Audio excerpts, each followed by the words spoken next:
আসসালামু আলাইকুম, শুভেচ্ছা এবং স্বাগতম জানাচ্ছি আমার আজকের ভিডিওতে। দেশের সার্বিক পরিস্থিতির কারণে বিশেষ করে ইন্টারনেট বাধাপ্রাপ্ত হওয়ার কারণে মূলত তেমন রেগুলারলি ভিডিও দেওয়া হয়নি। তবে আজকে যেহেতু স্বল্প পরিসরে বিভিন্ন প্রতিষ্ঠানসহ বিভিন্ন বাসাবাড়িতে ব্রডব্যান্ড সেবা চালু করা হয়েছে, তো সেই সূত্র ধরেই মূলত আজকের ভিডিওতে আসা। তবে ভিডিওটি শুধুমাত্র আমার চ্যানেলের গতিশীল বজায় রাখার জন্য নয়, তবে কিছু গুরুত্বপূর্ণ বিষয় নিয়ে আলোচনা করার জন্যই মূলত আজকের এই ভিডিওটা।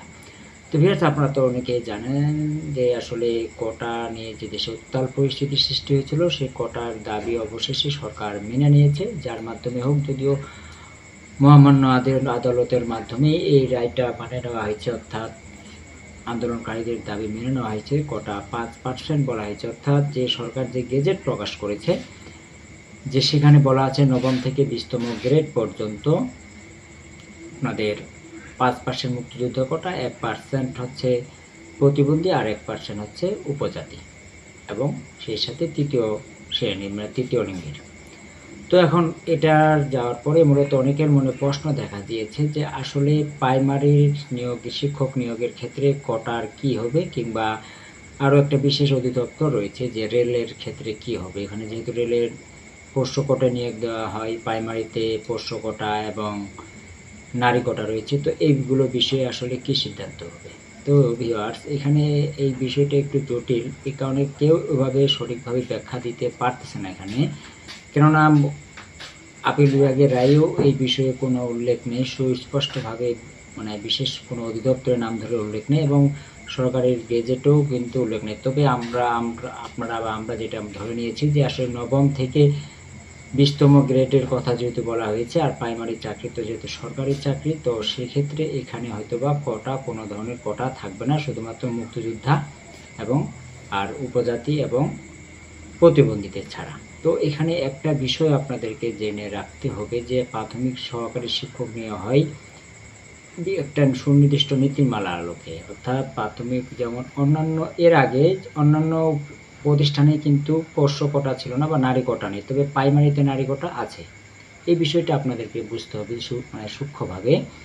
এর আগে যখন দেশে সরকারি নিয়োগের ক্ষেত্রে কোটা ছিল, মানে বিভিন্ন কোটা বহাল ছিল, আনসার ভিত্তিক থেকে অন্যান্য মানে যেটা হোক কোটা, যখন এর আগের পরিস্থিতির কথা বলতেছি, সেই সময় কিন্তু কোনো অধিদপ্তরে এই নারী কোটা এবং পোষ্য কোটা ছিল না, রেল ছাড়া। তো তারপরেও নারী কোটা ওখানে বহাল ছিল প্রাথমিক শিক্ষা অধিদপ্তরে।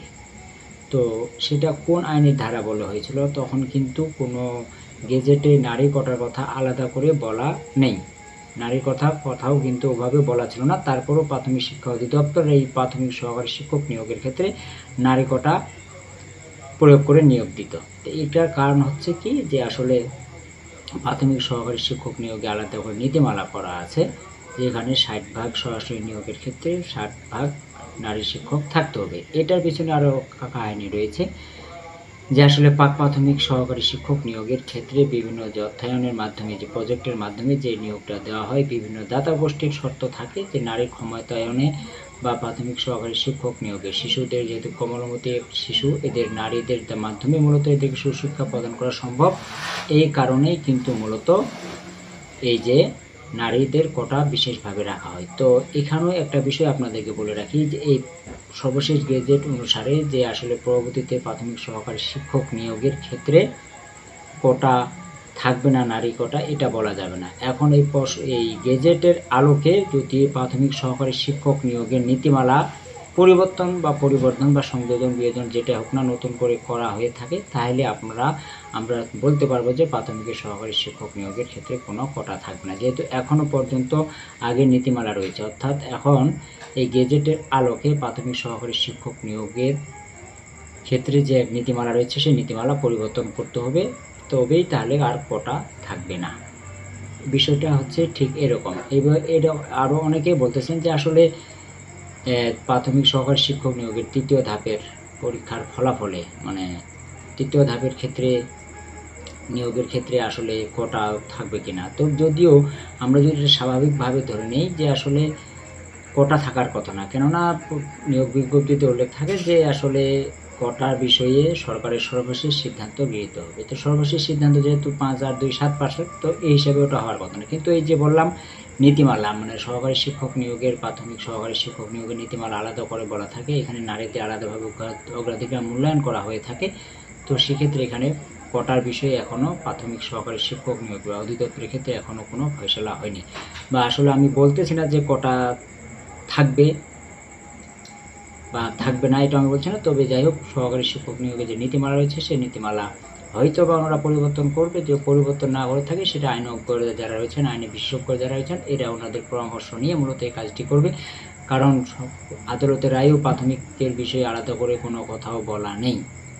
আর এখানে আপনারা হয়তো বা বলবেন যে বলতে হবে কেন, প্রাথমিক সহকারী শিক্ষক তো সরকারি চাকরি, তো সরকারি চাকরিতে কোটার 7% করা হয়েছে, তো এখানে কেন থাকবে? তো এই যে আগে একটা কথা বললাম যে আসলে নারী কোটার কথা তো আলাদাভাবে কোনো প্রতিষ্ঠানে বলা নেই বা নিয়োগ দেওয়া হয় না, সেখানে তো নারীরা দাবিও করে না যে আমাদের নারী কোটাকে পূরণ করা হয়নি। কিন্তু প্রাথমিকের ক্ষেত্রে এটা হয়, কারণ এটা আলাদাভাবে নিয়োগ নীতিমালার আলোকে এই নিয়োগটা প্রদান করা হয়। তো ভিউয়ার্স, এটা সর্বকিছু জানার জন্য, মানে এটার সর্বশেষ ফাইনাল পরিস্থিতি বা সর্বশেষ আপডেট বা কোটার বিষয়ে প্রাথমিক সহকারী শিক্ষক নিয়োগের ক্ষেত্রে আরও জানার জন্য আরও কিছুদিন অপেক্ষা করতে হবে।